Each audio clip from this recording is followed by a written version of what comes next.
जिस भाषा से किसी क्षेत्र या राज्य की प्रशासन के कामकाज की जो भाषा होती है उसे राजभाषा कहते हैं। क्या कहा गया कि जो भाषा किसी क्षेत्र या किसी राज्य के प्रशासन के कामकाज में उसका प्रयोग किया जाता है तो उस भाषा का जो कि उस क्षेत्र के प्रशासनिक कामकाज के लिए प्रयोग किया जा रहा है वो भाषा राजभाषा कहलाएगी। ठीक है। अब राष्ट्रभाषा किसे कहते हैं? तो राष्ट्रभाषा उसे कहते हैं जो किसी राष्ट्र की अधिकांश जनता के द्वारा प्रयोग किया जाता है। जैसे इसको पहले परिभाषा के माध्यम से हम लोग समझते हैं। किसी भी राष्ट्र की संपूर्ण जनता या अधिकांश जनता द्वारा, अधिकांश का अर्थ होता है अधिक से अधिक, अधिकांश जनता द्वारा जिस भाषा का प्रयोग किया जाता है उसे राष्ट्रभाषा कहते हैं। क्या कहा गया इसमें? कि किसी भी राष्ट्र की संपूर्ण जनता, मतलब किसी भी देश की जो पूरी जनता है वो किसी भी क्षेत्र की जनता से मिलती है तो उस वक्त जो भी भाषा का वो प्रयोग करती है, या फिर उस देश की अधिक से अधिक जनता जो आपस में बात करने के लिए जिस भाषा का प्रयोग करती है वो भाषा राष्ट्रभाषा कहलाती है। उदाहरण के लिए हिंदी, अंग्रेजी। आप जानते हो, आप दक्षिण भारत, पश्चिम भारत, ये उत्तर भारत, कहीं भी चले जाइए, आपको वहाँ की जनता या तो आपस में बात करेगी तो हिंदी या अंग्रेजी में, चाहे वो आपके परिचित हो या ना हो। तो राष्ट्रभाषा किसे कहते हैं? तो जिस राष्ट्र की संपूर्ण जनता या अधिकांश जनता जिस भाषा से अपनी बातों को आपस में करने के लिए, अपनी बात आपस में करने के लिए जिस भाषा का प्रयोग करते हैं वो राष्ट्रभाषा कहलाती है। ठीक है। अब हम लोग एक नया चीज समझते हैं। भाषा के अंग या आधार, मतलब भाषा के अंग क्या क्या होते हैं? तो किसी भी भाषा के 3 अंग होते हैं। यही 3 अंग इसके आधार भी है। कौन है इसके 3 अंग? इसको हम लोग अच्छी तरह से समझते हैं। देखो, सबसे पहले नंबर पे है वर्ण, दूसरा शब्द, तीसरा वाक्य। किसी भी भाषा के 3 अंग होते हैं, वर्ण, शब्द और वाक्य। आपको पता है, एक बहुत ही इंपॉर्टेंट चीज बता रही हूँ। आप अभी जिस भी क्लास में हो और आगे आपको जितना भी पढ़ना है, अभी तक आपने ग्रामर में जो कुछ भी पढ़ा हिंदी व्याकरण में, और आगे आप जो भी पढ़िएगा वो सब इसी 3 में सीमित है। ठीक है।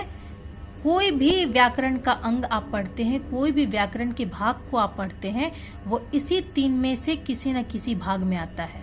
व्याकरण के या भाषा के यही 3 अंग होते हैं, वर्ण, शब्द और वाक्य। किसी भी भाषा की सबसे छोटी इकाई वर्ण कहलाती है और किसी भी भाषा की सबसे बड़ी इकाई वाक्य कहलाती है। अब हम लोग समझते हैं वर्ण, शब्द और वाक्य क्या होता है। सबसे पहले नंबर पे है वर्ण। भाषा की सबसे छोटी इकाई वर्ण कहलाती है। वर्ण के टुकड़े नहीं हो सकते हैं। क्या कहा गया? तो कि भाषा की सबसे छोटी इकाई वर्ण कहलाती है और वर्ण के कभी भी टुकड़े नहीं हो सकते हैं। उदाहरण अ, आ, ई, क, ख, ये सब कुछ वर्ण कहलाएगा। दूसरे नंबर पे है शब्द। शब्द किसे कहते हैं? तो वर्णों के सार्थक मेल को शब्द कहते हैं। यहाँ सबसे इम्पोर्टेंट चीज ध्यान देना, कभी भी शब्द पूछा जाए कि शब्द किसे कहते हैं तो ये मत कहना कि वर्णों के मेल से शब्द बनता है। नहीं, वर्णों के सार्थक, सार्थक का अर्थ होता है जिसका अर्थ हो। वर्णों के सार्थक मेल को शब्द कहते हैं। उदाहरण के लिए जैसे क वर्ण है, म वर्ण है, ल वर्ण है। क, म, ल ये तीनों वर्ण मिले एक नया शब्द बन गया, कमल।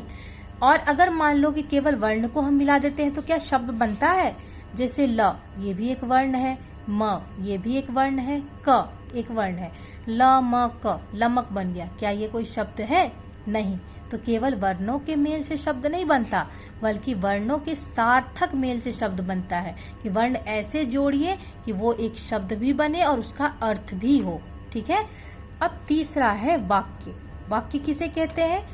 तो शब्दों के सार्थक मेल से वाक्य बनता है। जैसे वर्णों के सार्थक मेल से शब्द बनता है, ठीक वैसे ही शब्दों के सार्थक, अब इसका भी अर्थ है कि आपको शब्द भी ऐसे मिलाना है कि वाक्य बने और उसका एक अच्छा अर्थ निकले। तो शब्दों के सार्थक मेल से वाक्य बनता है। यह किसी भी भाषा का सबसे बड़ा अंग है।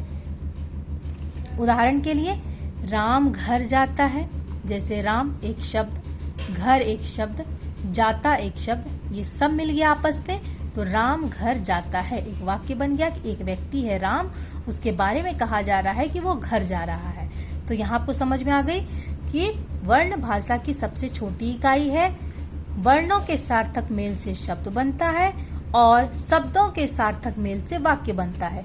अब जैसे यहाँ हम देख लें, राम, श्याम और मोहन, राम भी शब्द है, श्याम भी शब्द है और मोहन ये भी शब्द है, लेकिन क्या इन तीनों शब्दों को मिला देने से कोई वाक्य बना, कोई अर्थ निकला इसका? नहीं। आपको ऐसे इसको रखना है, इस तरह से शब्दों को मिलाना है कि उसका एक अर्थ निकल जाए। राम घर जाता है, यहाँ भी हमने कई शब्दों को मिलाए, लेकिन उसका एक अर्थ निकला, एक व्यक्ति है राम जो कि घर जा रहा है। आज हमारा ये भाषा, ये टॉपिक यहाँ समाप्त हुआ। अगले क्लास में मैं आप लोगों को वर्ण विचार पढ़ाऊंगी।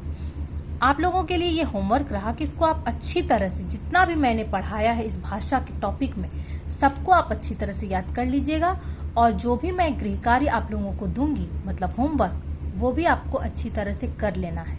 और जो भी आपको परेशानी होगी इस भाषा के संबंध में, आप पढ़िएगा, फिर आपको समझ में आएगी कि आपको कहाँ प्रॉब्लम हुई, आप उसे नोट कर लीजिएगा। ठीक है, धन्यवाद।